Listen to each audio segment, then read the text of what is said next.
जय श्री कृष्णा। राधे राधे मेरे प्यारे भक्त जनों। आज आप सुनेंगे महापुण्य फल देने वाली संकट चौथ व्रत की 5 कथाएं।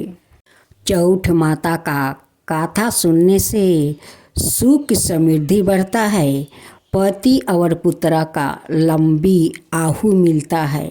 कृष्णा। राधे राधे मेरे प्यारे भक्त जनों।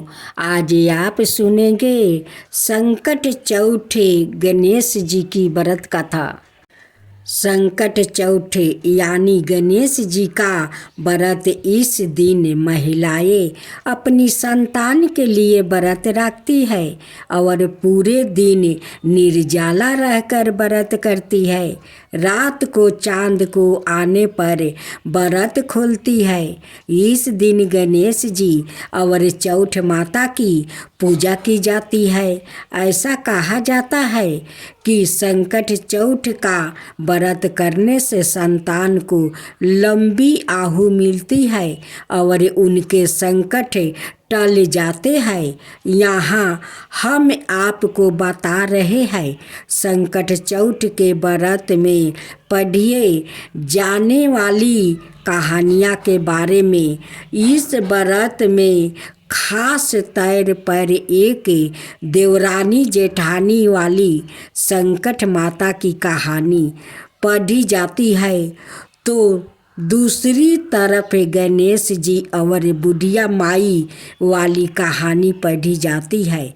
यहाँ पढ़े संपूर्ण व्रत कथा। एक के शहर में देवरानी जेठानी रहती थी। देवरानी गरीब थी और जेठानी अमीर थी। देवरानी हमेशा गणेश जी का पूजा और व्रत करती थी। देवरानी का पति जंगल से लकड़ी काट कर बेचता था। देवरानी घर का खर्च चलाने के लिए जेठानी के घर काम करती थी और शाम को बचा हुआ खाना लेकर जाती थी। माघ महीने में गणेश जी का व्रत संकट चौथ देवरानी ने रखा। उसके पास पैसा नहीं था, इसलिए उसने तिल और गुड़ लाकर तिल कूटा बनाया। पूजा करके तिल चौथ की कथा सुनी और जेठानी के यहाँ काम करने चली गई। सोचा शाम को चंद को अर्घ देकर देवरानी के यहाँ से लाया खाना और तिल कूटा खाऊंगी। शाम को जब जेठानी के घर खाना बनाया तो उसके जेठानी का व्रत होने के कारण सभी ने खाना खाने से मना कर दिया। अब देवरानी ने जेठानी से बोली, आप मुझे खाना दे दो जिससे मैं घर जाऊं। इस पर जेठानी ने कहा कि आज तो किसी ने भी अभी तक खाना नहीं खाया, तुम्हें कैसे दे दूं? तुम सवेरे ही बचा हुआ खाना ले जाना। देवरानी उदास मन से घर चली गई। देवरानी के घर पर पति बच्चे सब आस लगाए बैठे थे कि आज तो त्योहार है, इसलिए कुछ पकवान आदि खाने को मिलेगा। लेकिन जब बच्चों को पता चला कि आज तो रोटी भी नहीं मिलेगी तो बच्चों रोने लगे। उसका पति भी बहुत क्रोधित हो गया और कहने लगा कि दिन भर काम करने के बाद भी वो 2 रोटियां नहीं ला सकती। वो बेचारी गणेश जी को याद करती हुई रोते रोते पानी पीकर सो गई। उस दिन संकट माता बुढ़िया माता का रूप धारण कर देवरानी के सपने में आई और कहने लगी, सो रही है या जाग रही है? वो बोली, कुछ सो रहा हूँ, कुछ जाग रहा हूँ। बुढ़िया बोली, भूखी लगी है, खाने के लिए कुछ दे। देवरानी बोली, क्या दूं? मेरे घर में तो अन्न का एक दाना भी नहीं है। जेठानी बाचा कूचा खाना देती थी, आज वो भी नहीं मिला। पूजा का बाचा हुआ तिल कूटा छीके पड़ा है, वो ही खा लो। संकट माता ने तिल कूटा खाया और उसके बाद कहने लगी, टलट लगी है, कहाँ करूं? उसने कहा, यह खाली झोपड़ी है, आप कहीं भी जा सकती हो, जहाँ इच्छा हो वहाँ टलट कर लो। फिर संकट माता बोली, अब कहाँ पोछूं? अब देवरानी को गुस्सा आ गया कि उन्हें कब से परेशान किया जा रहा है। सो बोली कि मेरी साड़ी से पोंछ लो। देवरानी जब सुबह उठी तो यह देखकर हैरान रह गई कि पूरा घर हीरो और मोतियों जगमगा उठा है। उस दिन देवरानी जेठानी के काम करने नहीं गई। जेठानी ने कुछ देर तो रह देखी, फिर बच्चों को देवरानी को बुलाने भेज दिया। जेठानी ने सोचा, कल खाना नहीं दिया था, इसलिए शायद देवरानी बुरा मान गई होगी। बच्चे बुलाने गए। देवरानी ने कहा कि बेटा, बहुत दिन तेरी माँ के यहाँ काम कर लिया है। बच्चों ने घर जाकर माँ से कहा कि चाची का पूरा घर हीरो और मोतियों से जगमगा उठा है। जेठानी दौड़ कर देवरानी के पास आई और पूछी कि यह सब कैसे हो गया।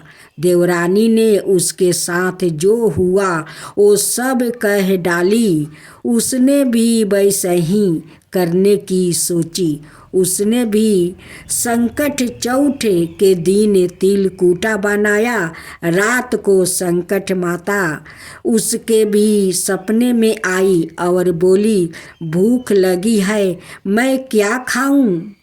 जेठानी ने कहा कि आपके लिए छीके में रखा है, फल और मेवा भी रखा है, जो चाहे खा लो। संकट माता बोली, अब टॉयलेट कहाँ करूं?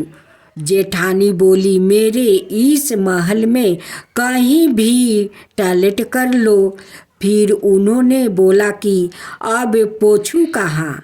जेठानी बोली, कहीं भी पोंछ लो। सुबह जब जेठानी उठी तो घर में बदबू गंदगी के अलावा कुछ नहीं थी। हे संकट माता, जैसे आपने देवरानी पर कृपा किया वैसा ही सब पर करना, और जैसे जेठानी पर किया वैसे किसी पर मत करना।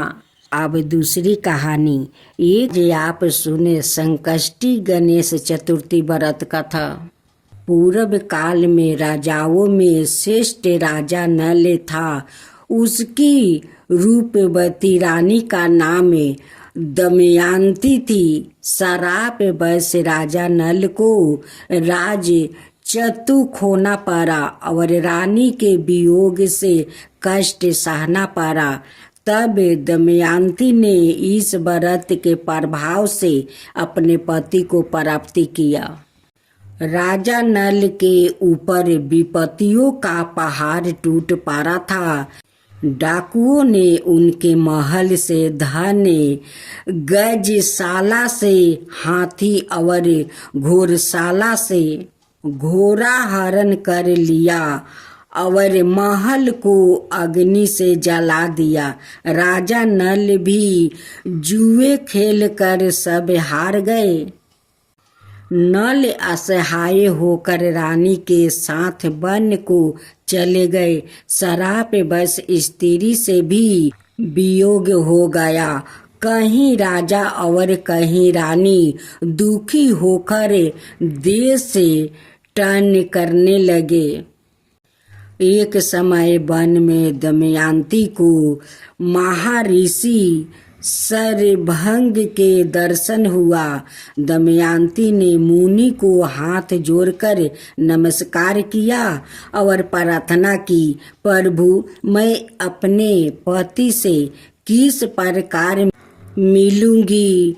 सरभंग मुनि बोले, दमयंती भादो की चौथ को एक दंत गजानंद की पूजा करनी चाहिए। तुम भक्ति और श्रद्धा पूर्वक गणेश चौथ का व्रत करो, तुम्हारे स्वामी तुम्हें मिल जाएंगे। सरभंग मुनि के कहने पर दमयंती ने भादो की गणेश चौथ को व्रत आरंभ किया और 7 मास ही अपने पुत्र और पति को प्राप्त किया। इस व्रत के प्रभाव से नल ने सभी सुख प्राप्ति किया। विघ्न का नाश करने वाला और सुखों देने वाला यह सबरतम व्रत है। आप सुने बिहुला चतुर्थी व्रत कथा। बिहुला चतुर्थी व्रत से संबंधित एक बड़ी ही रोचक कथा प्रचलित है। जब भगवान विष्णु का कृष्णा रूप में अवतार हुआ, तब उनकी लीला में शामिल होने के लिए देवी देवताओं ने भी गोप गोपियों का रूप लेकर अवतार लिया। कामधेनु नाम की गाय के मन में भी कृष्णा की सेवा का विचार आया और अपने अंश से बिहुला नाम की गाय बनकर नंद बाबा की गौशाला में आ गई। भगवान श्री कृष्णा का बिहुला गाय का बड़ा स्नेह था। एक बार श्री कृष्णा के मन में बिहुला की प्रतीक्षा लेने का विचार आया। जब बिहुला वन में चर रही थी, तब भगवान सिंह रूप में प्रकट हो गए। मौत बन कर सामने खड़े सिंह को देखकर बिहुला भयभीत हो गई, लेकिन हिम्मत करके सिंह से बोली, हे वनराज, मेरा बछड़ा भूखे है। बछड़े को दूध पिलाकर मैं आपका आहार बनने वापस आ जाऊंगी। सिंह ने कहा कि सामने आया आहार को कैसे जाने दूं? तुम वापस नहीं आई तो मैं भूखी रह जाऊंगा। बिहुला ने सत्य और धर्म की शपथ लेकर कहा कि मैं अवश्य वापस आऊंगी। बिहुला की शपथ से प्रभावित होकर सिंह बने श्री कृष्णा ने बिहुला को जाने दिया। बिहुला अपने बछड़े को दूध पिलाकर वापस वन में आ गई। बिहुला की सत्य निष्ठा देखकर श्री कृष्णा अत्यंत प्रसन्न हुआ और अपने वास्तविक स्वरूप में आकर कहा कि हे बिहुला, तुम प्रतीक्षा में सफल हुई। अब से भाद्रपद चतुर्थी के दिन गौ माता के रूप में तुम्हारी पूजा होगी। तुम्हारी पूजा करने वाले को धन और संतान का सुख मिलेगा। चौथ माता की जय हो। चौथ माता की जय हो। एक सेठ सेठानी थी। उनके एक बेटा और बहू थी। बहू सबको भोजन करवा के फिर सवाए भोजन करती थी। एक पड़ोसिन ऐसी भी थी जो रोज पूछती कि बहू आज क्या बनाया खाया है। बहू कहती, हे पड़ोसिन, ठंडो बासी। एक दिन उसके पति ने ऐसा सुनकर विचार किया कि आज तो पकवान बनाया जाए, फिर देखती हूँ कि मेरी पत्नी क्या कहती है। उसने तरह तरह के पकवान बनवाया और घर के सभी लोग ने एक साथ बैठकर भोजन किया। आज भी पड़ोसिन ने पूछा तो बहू ने कहा, पड़ोसिन ठंडो बासी। सेठ के लड़के ने सोचा कि कोई बात तो अबर से है जिससे कि मेरी पत्नी ऐसी कहती है। उसने अपनी पत्नी से पूछा, तुम रोज ठंडो बासी क्यों कहती हो? क्यों तुम बासी खाती हो? ऐसे क्यों कहती हो? जब कि अपना सबने एक साथ बैठकर कई तरह के पकवान खाए। उसकी पत्नी बोली, आपने जो खा रहे हैं वो बाप बूढ़े की कमाई है। जिस दिन आप काम करके लाओगे उस दिन मैं समझूंगी कि ताज़ा भोजन कर रही हूँ। अब एक दिन लड़के ने माँ से कहा, मैं एक बार शहर में कमाई करने जा रहा हूँ। माँ बोली, बेटा अपने पास इतना धन है कि खाया नहीं जा सकेगा। माँ के माना करने पर भी बेटे ने सवाए कमाने का मन बना लिया और जाते समय पत्नी से कहा, मैं जब तक कमाकर बहुत सा धन लेकर ना आऊं तुम चूल्हे की आग मत बुझाने देना। एक दिन चूल्हे की आग बुझ गई तो वो मन ही मन घबराने लगी, कहीं मेरे पति पर संकट तो नहीं आन पड़ा। जल्दी से पड़ोस में से आग लाकर चूल्हे में राख देती है। ऐसा विचार करके पड़ोस में गई। वहाँ पड़ोसिन ने चौठ माता का व्रत पूजन कर रही थी। पड़ोसिन ने कहा, थोड़ी देर में आकर ले जाना। बहू ने पड़ोसिन से पूछा, आप ये व्रत क्यों करती है? इससे क्या मिलता है?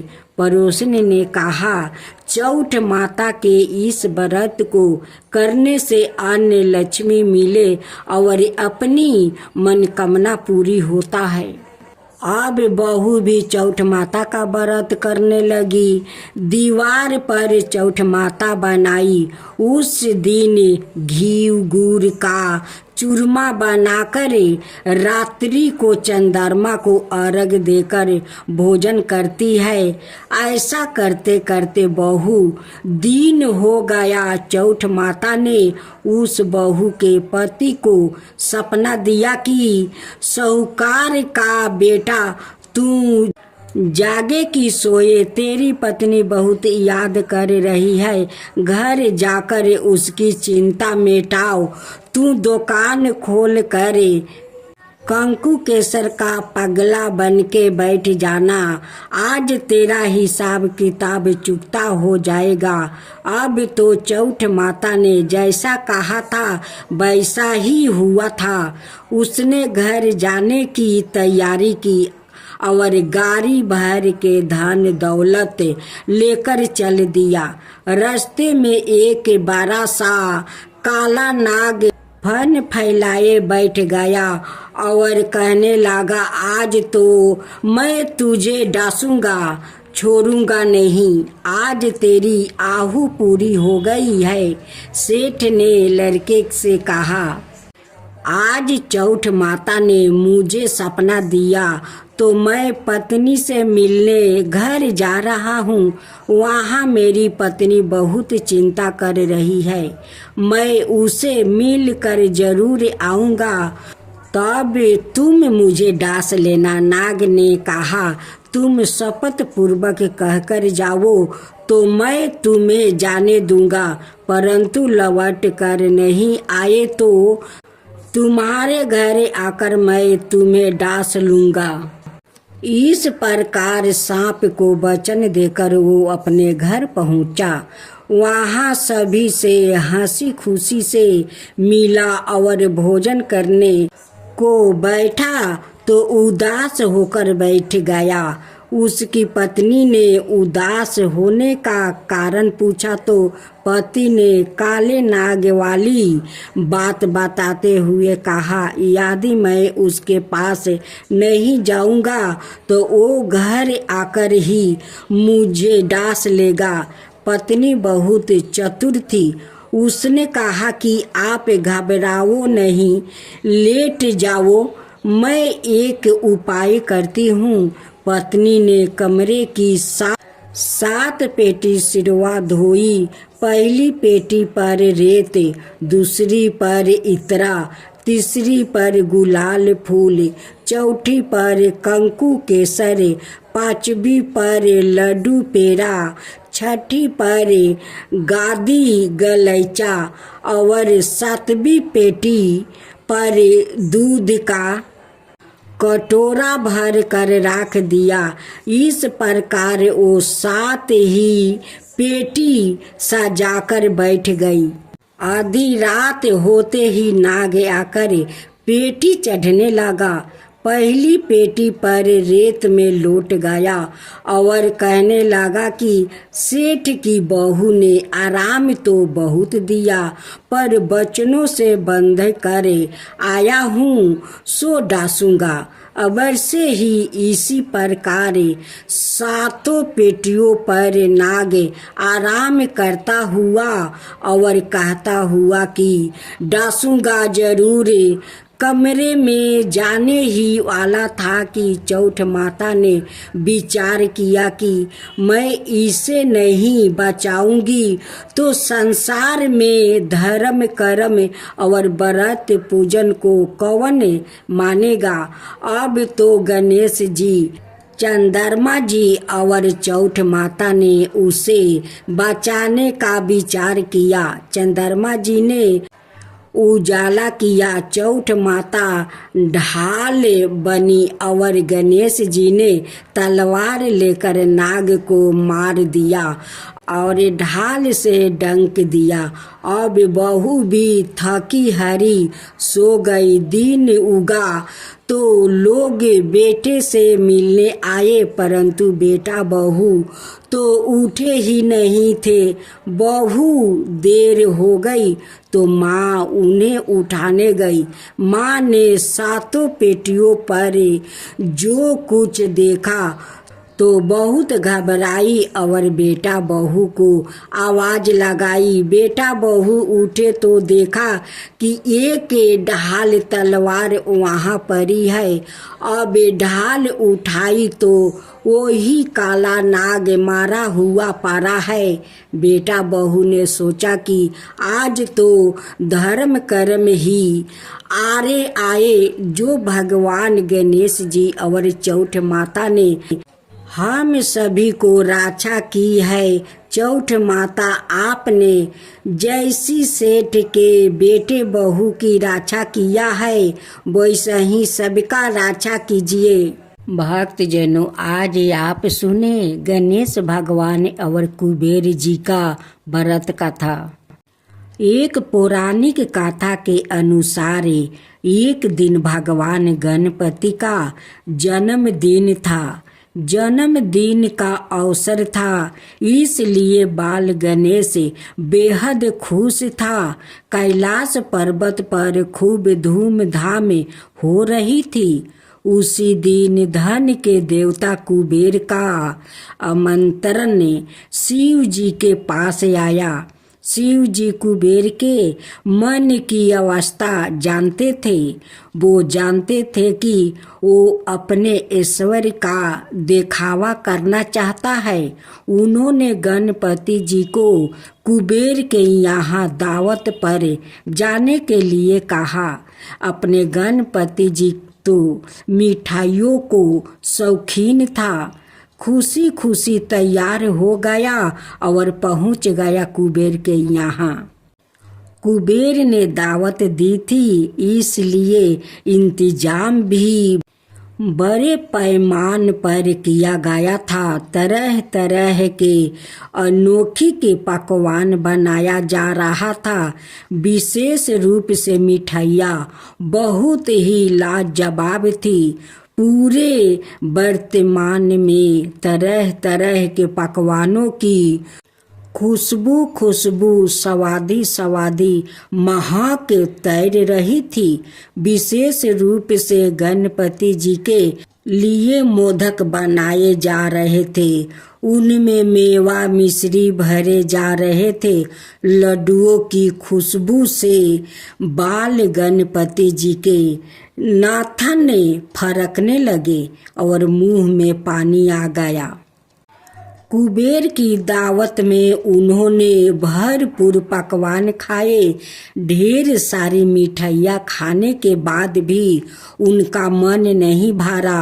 उन्होंने सोचा कि कुछ मिठाई अपने बड़े भाई कार्तिक के लिए और कुछ अपने लिए भी ले लेता हूँ, जो कि बाद में खाऊंगा। इस तरह विचार करके उन्होंने ढेर सारी मिठाइयाँ एक पोटली में बांध ली। उस पोटली को उन्होंने अपनी गोद में रखा और अपनी सवारी मूषक राज पर सवार हो गए। सवारी पर सवार होकर वो रात में ही अपने घर कैलाश पर्वत की ओर चल दिया। रात का समय था। चारों तरफ चांदनी बिखरी हुई थी। शीतल बाहु शरीर में सिहरन पैदा कर रही थी। अधिक पेट भरा होने के कारण नींद के झोंके आने लगा। सुंदर वातावरण में मजे से मूषक राज धीरे धीरे गणपति जी को लेकर मस्त में चले। कूदते कूदते चले जा रहे थे। तभी अचानक फुसफुस सामने से एक सरफराज की फुफकार सुनाई दी। इससे चूहा डर गया और जोर से कूदा। गणपति जी का संतुलन बिगड़ गया और वो मिठाई सहित गिर पड़े। उन्होंने इधर उधर चारों तरफ देखा कि कोई देख तो नहीं रहा है। ना निर्जल रात्रि का समय था, वहाँ कोई नहीं था। हाँ, इससे गणपति जी को सांत्वना मिली और उन्होंने मिठाई को एकत्रित करना शुरू किया। तभी उन्हें हंसी की आवाज़ सुनाई दी। उन्होंने इधर उधर देखा लेकिन कोई दिखाई नहीं दिया। हंसी को अपना भरम जानकर उन्होंने मिठाई को पुनः इकट्ठा करना शुरू कर दिया।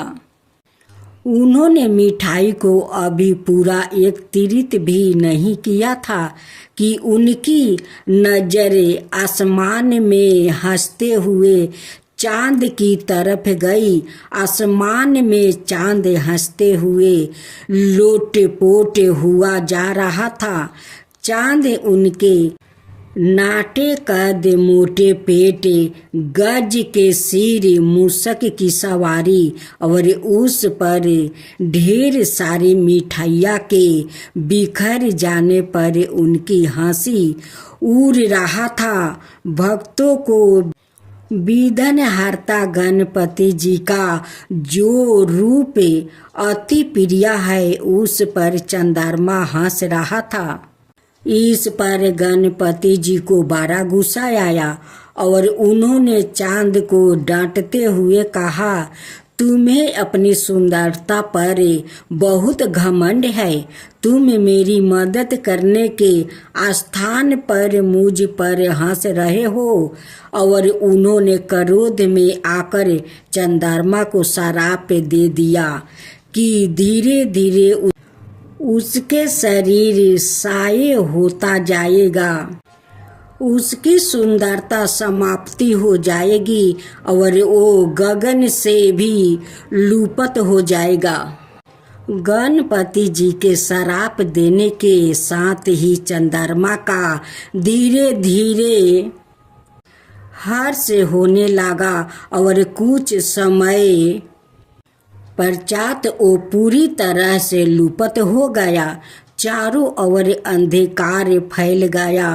अनय वनस्पति और औषधियों मुरझा गई। औषधियों के अभाव में मनुष्य भीना बीमारियों से मरने लगे। संसार में चारों ओर हाहाकार मच गया। लोग मदद के लिए देवताओं को पुकारने लगे। लगता था जैसे संसार का अंत ही आ गया हो। देवताओं ने अग्नि और इंद्र देव को चंद्रमा के पास भेजा। अग्नि और इंद्र देव ने चंद्रमा को समझाया कि वो गणपति जी से क्षमा याचना करे और संसार का उद्धार करे।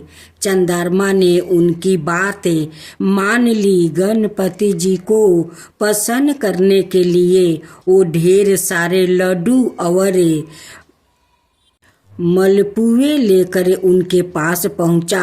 अपनी भूल स्वीकार करने के बाद चंद्रमा ने उन्हें मोदक का भोग लगाया, जिससे गणपति जी प्रसन्न हो गए और उन्होंने चंद्रमा को क्षमा कर दिया। गणपति जी ने कहा, मैंने तुम्हें क्षमा किया, किंतु मैं अपना श्राप वापस नहीं ले सकता, केवल उसका प्रभाव कम कर सकता हूँ। 1 माह अंतराल में तुम अपना प्रकाश धीरे धीरे खो दोगे और फिर पुनः उस प्रकाश को धीरे धीरे वापस प्राप्ति कर लोगे। यह प्रक्रिया निरंतर चलती रहेगी। और हाँ, तुमने मेरा मजाक मेरे जन्मदिन पर उड़ाया था, इसलिए भाद्रपद चतुर्थी के दिन तुम्हारा दर्शन करने वाले व्याकृतों को झूठा कलंक लगेगा। चंद्रमा ने खुशी खुशी सभी बातें स्वीकार कर लिया। चारों तरफ प्रकाश ही प्रकाश फैल गया। तीनों लोग के प्रसन्न हो गए। चंद्रमा ने प्रसन्न होकर अमृत बरसाना शुरू कर दिया।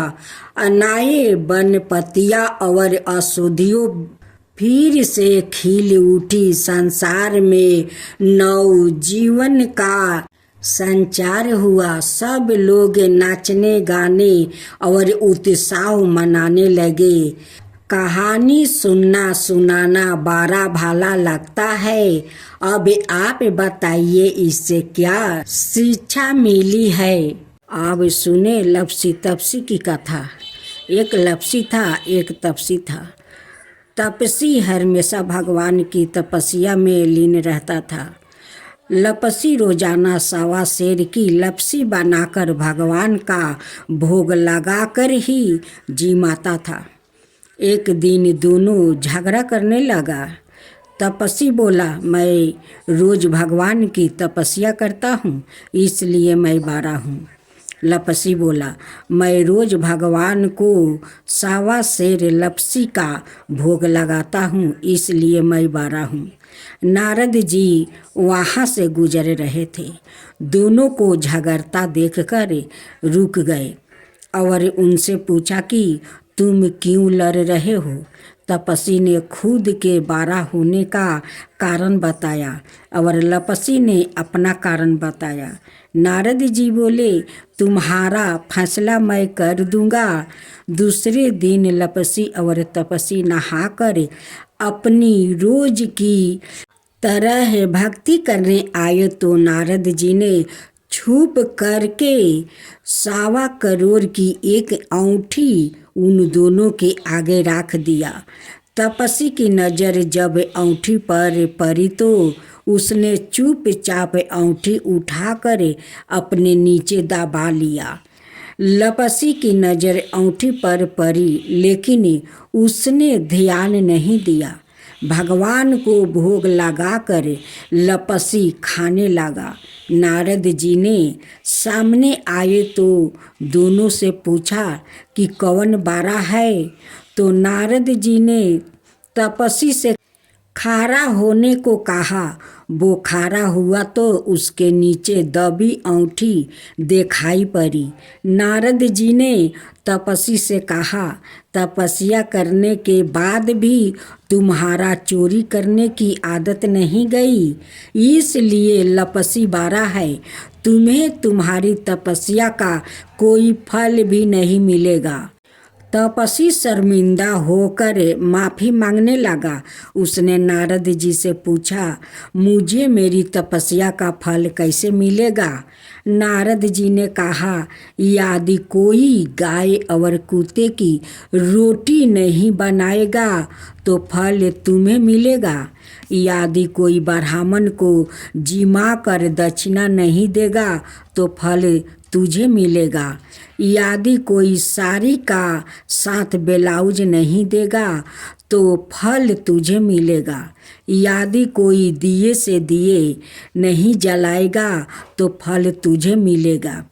यदि कोई सारी कहानी सुने लेकिन तुम्हारी कहानी नहीं सुने तो फल तुझे मिलेगा। उसी दिन से हर व्रत कथा कहानी के साथ लपसी तपसी की कहानी भी सुनी और कही जाती है।